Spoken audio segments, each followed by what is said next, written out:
Boj s veternými mlynmi. Aj tak sa dá nazvať súboj ochrancov prírody s tými, čo ju devastujú.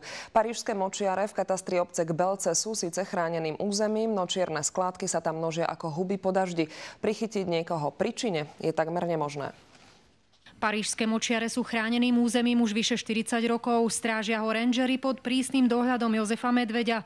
Ochrane prírody zasvetil celý svoj život a tak povediac v močiari vyrastal aj jeho najmladší syn.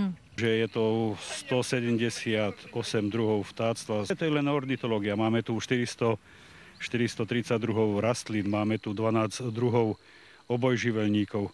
Máme tu vzácnu korytnačku močiarnu. Tu som doma. Toto je môj život. Toto je moje všetko.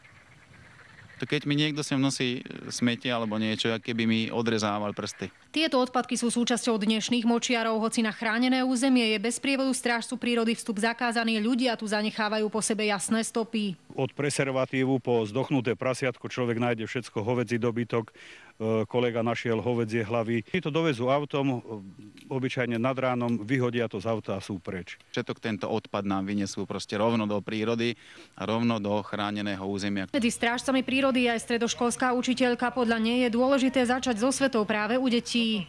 Miestna škola napríklad má krúžok ekologický, ktorý chodí do terénu tiež sem. Pomáhajú nám či už pri čistení týchto močiarov, takže aj deti zapájame do toho.